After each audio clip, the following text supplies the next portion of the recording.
ano po ba yung kasalukuyang heat index na nire-record po ng CBS-UAP Pili Agromet Station para dito po sa Naga and even sa Camarines Sur ngayong araw o ngayong linggo, Sir Ian?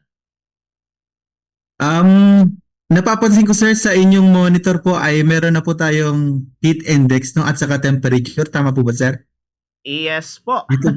Okay. Maganda po yan sir at real time naman po siguro ang ating nasa monitor. Actually nakapagtala po tayo kaninang alas 8 ng umaga ng 41 degrees Celsius. Subalit kayong 9 a.m. ay medyo bumaba po siya ng 39 degrees Celsius. Pero tama naman po yan since nasa Naga City rin po ay nagdadagdag po tayo ng 3 to 5 degrees Celsius kapag po nasa urban at urbanized lugar po tayo. Okay po. Okay po. Dito sir, malaman lang namin, paano po ba sir sinusukat ng istasyon yung heat index at gaano kadalas yung pagkuha natin ng datos, Sir Ian? Sa ngayon po sir, nagsimula po tayong mag-monitor nitong heat index simula pa po nung bago mag-Marso, mga February 25 ay nagmo-monitor na po kami hanggang Mayo po yan or Hunyo kapag mataas pa rin po yung alisangan. Ano. Hourly po kami nag-observe from 8 a.m. to 5 p.m. po. Oras-oras po siya. So nagmo-monitor po kami gamit po yung dalawang thermometer. Yung dalawang thermometer ay nagsusukat ng air temperature. Ano, parehas po, no? Subalit po yung isang thermometer ay nakabalot sa cloth or wick o yung parang tela. Binabasa po kasi yon. And then, pinapaikot siya para magkaroon ng wind contact or yung pagpaikot mo ay magkaroon siya ng evaporation. So dahil po sa evaporation ay nakukuha natin yung lowest point ng temperature kung saan makakuha tayo ng pinakamababang temperatura due to evaporation. So gamit yung special po na thermometer na yon, ang tawag po namin doon ay wet bulb thermometer kasi binabasa nga siya and then nag-evaporate. So, yung dalawang thermometer po yun ay ginagamit namin sa pag-determine ng relative humidity, yun tinatawag nating alinsangan, and then yung formula po ng heat index kasi is air temperature plus relative humidity. Yun na po yung heat index or yung init factor na ating nararanasan. Okay po, iyon. Dito, Sir Ian, maitanong ko lang, saan pong mga lugar sa Kamsur at siguro sa Naga ang pinakamataas po ang heat index na naitala ninyo ngayong taon o ngayong mga araw na ito, Sir Ian? Actually, nag-46 po tayo pero pinapa-verify ko po yun sa aking kasama kasi hindi ko alam, technical problem siguro yun. Pero ang pinaka-mainit po na official na i-record po namin ay 45 degrees Celsius noong April 28, 2026. Alas 2 po yun ng hapon. Opo. Dito, Sir Ian, malaman lang namin kasi may mga nag-aakala na yung actual na temperatura, yun din yung heat index. Para dito, para maliwanagan yung ating mga audience ngayon, Sir Ian. Ano po ba yung pinagkaiba ng actual na temperature sa heat index at bakit mahalaga na malaman ito ng publiko, Sir Ian? Sa mga tagapakinig po natin, yung thermometer po na nabibili natin sa commercial ay air temperature po ang sinusukat noon o yung temperatura ng hangin. So yung temperatura ng hangin ay posibleng mas mababa sa init na nararamdaman po natin. Kasi yung tao po ay nakakaranas ng alinsangan o yung tinatawag nating mas mataas na relative humidity, labas pa po doon sa air temperature, no? So, ibig sabihin po, yung heat index ay mas mataas sa air temperature na present sa inyong lugar. Okay po, yun. So dito, Sir Ian, kasi ito para aware lang ulit yung ating audience. Anong heat index, sir? O anong heat index level yung itinuturing na delikado po sa ating kalusugan? Yan ba, sir, yung mga nai-experience natin ngayon dito sa ating area, Sir Ian? Sa amin po ay hindi pa po, wala pa naman pong report yung mga taga-health office kung saan merong mga heat stroke na imminent or yung nangyayari po talaga.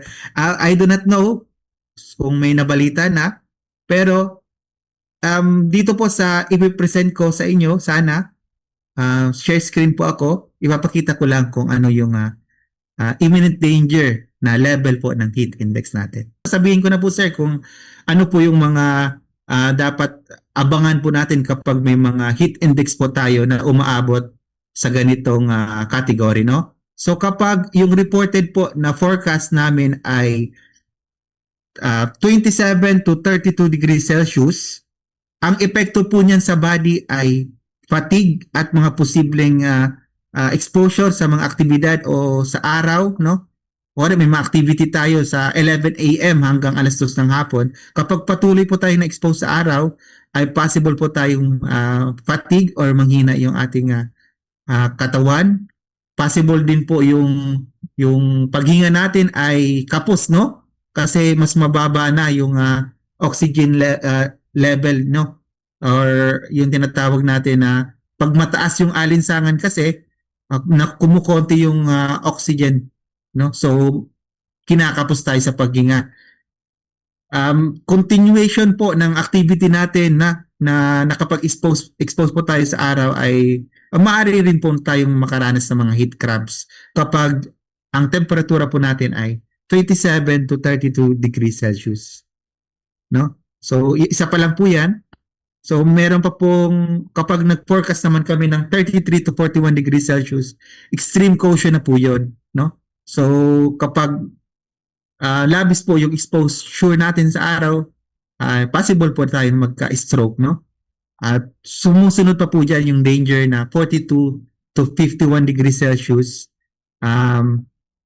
Hindi lang heat cramps, hindi lang heat exhaustion, heat stroke talaga yung probable na maranasan po natin. At humigit pa po dyan sa 51 degrees Celsius, reported po namin ito noong 2024, 52 degrees Celsius and beyond, imminent na po talaga yung heat stroke, no, na tinatawag.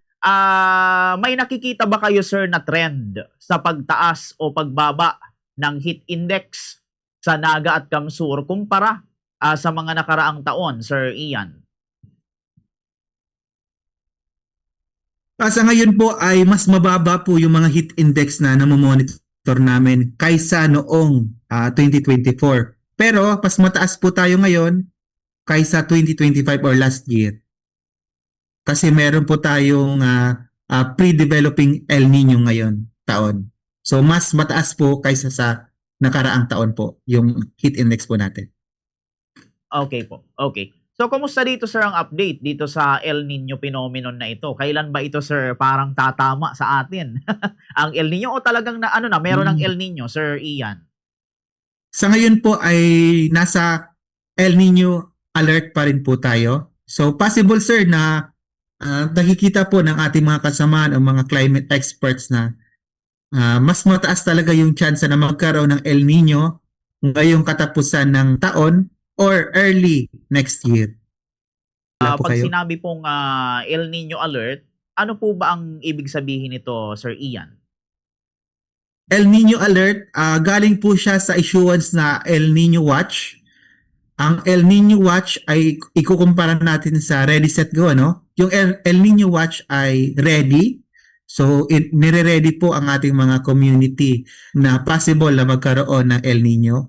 And then nandito na po tayo sa El Nino alert. Nasa set na po tayo, no? Or malapit na. Pwede na magkaroon or mag-occur yung El Nino, no? Ngayong taon o sa mga susunod na 3 buwan. So kapag El Nino na po talaga, yan ang tinatawag namin na go or kailangan na ng mga community awareness or community. Siyempre nakapag-prepare na po tayo since galing na po tayo sa El Nino Watch. So kailangan na ng tulong ng mga ahensya ng gobyerno like DA, health, yung sa health po ay nakikita po natin na mas mababa yung mga chance ng mga pag-uulan, lalong-lalo na kapag El Nino.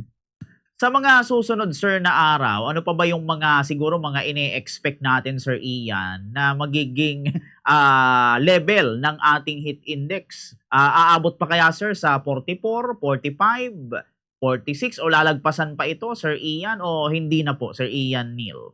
Possible pa rin po sir kasi kahit po mababa yung air temperature po natin, kung mataas naman po yung alinsangan, mapapansin niyo po mas mataas po yung alinsangan natin kapag bago, 'di ba, pag bago umulan, 'di ba, maalinsangan po 'yon. Mas mataas po yung relative humidity noon, mas mataas pa rin po yung makukuha nating heat index. And then after po umulan ulit, wari umulan ngayon, maya-maya ay pakiramdam po natin na umiinit o tumataas pa rin po yung alinsangan. Yan po ang isa sa mga nagpapataas ng heat index. Lalong-lalo na ngayong Mayo, papunta na po tayo sa rainy season. Kahit po may ulan, kung mataas naman yung alinsangan, mas mataas pa rin po yung makukuha nating value ng heat index. Sir, pagdating po ng buwan ng June, may makaka-experience pa rin po ba tayo ng mga pag-init ng panahon o hindi na Sir Ian? Patuloy pa rin po yung pagmamonitor namin ng heat index kahit wala na po doon sa Pag-asa website. Ay nagmo-monitor pa rin po kami ng heat index sa buwan ng Hunyo. Kasi possible pa rin po dyan kahit mababa po yung air temperature o yung value ng thermometer natin, kung mataas pa rin po yung alinsangan, dulot po yan ng mga pag-uulan, no? Kasi maalinsangan po talaga kung may mga pag-uulan. So, possible po na mataas pa rin po yung heat index by the month of June. Pero July and the following months, wala na po tayong in-expect ng mataas na mga init factor po.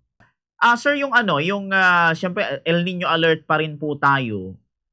Possible ba sir na maranasan na natin yung talagang mismong El Nino sa mga susunod na araw or sa mga susunod na buwan, Sir Ian?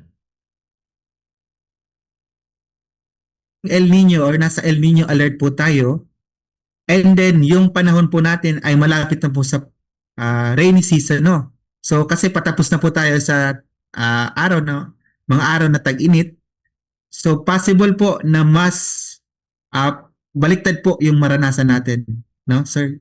May tinatawag po kasi tayong reversal or yung baliktad yung result nitong El Nino kapag nasa tag-ulan na, no, sir? Kapag El Nino po kasi at nasa western portion kayo ng Pilipinas, mas lumalakas po yung pasok nitong habagat.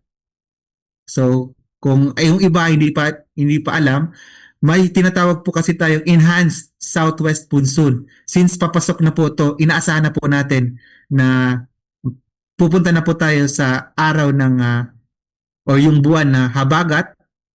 Ini-enhance po ng El Nino yung habagat. Lalong-lalo na kapag may occurrence po ng bagyo, no? So, mas mararamdaman natin yung epekto ng El Nino kapag tag-init or tag-araw po tayo. Okay po, iyon. So dito, Sir Ian, kasi mainit pa rin ang panahon. Pagdating naman sa mga bagyo, Sir Ian, possible pa ba na maka-experience ang Kamsur, ang Bicol ng bagyo? Ngayong May or sa susunod na buwan, sa June, Sir Ian? So, kung mapapansin po ninyo, kapag El Nino po, yung pabumuo po ng bagyo ay mas malayo sa Pilipinas. Nasa may gitnang bahagi po ng Dagat Pasipiko, yung genesis o yung birth ng bagyo, no? Hindi na po konti na lang or wala dito sa loob ng Philippine Area of Responsibility. Ibig sabihin, kapag El Nino at pumasok yung bagyo sa Philippine Area of Responsibility, ito po ay malakas na or matured na po siya. Ibig sabihin yan, kung hindi po magre-recurve yung bagyo, possible na tatamaan po tayo ng dati ng malakas na bagyo. Since yung origin niya po nga ay nasa labas po ng PAR kapag El Nino po. Okay, yun. So ito, sir, sunod ko ring katanungan. Kayo, sir, dyan sa sa tawag nito, sa Agromet Station, may plan ba kayo, sir, halimbawa magdagdag ng mga weather monitoring equipment para ma-cover po yung ibang bahagi ng Kamsur para sa mas malawak po nating coverage, Sir Ian? Actually, meron po kami mga research and development team at saka engineering division kung saan may mga projects or instruments sila na ilalagay sa bawat school or universities. Hindi naman po lahat. Possible mga 100 units lang po ng weather instruments kung saan nangangailangan po talaga ng issuances lalong-lalo na kapag may heat index po tayong forecast and monitoring. So ngayong taon Okay po po. yun sir, 2026, nagde-deploy po sila ng mga weather instrument po sa mga schools. Opo, yun. Ito sir, mga remaining question na lang. Sa mga susunod pa na araw, sir, sa inyong monitoring, possible ba, sir, na ma-reach natin yung extreme danger na level ng heat index, Sir Ian?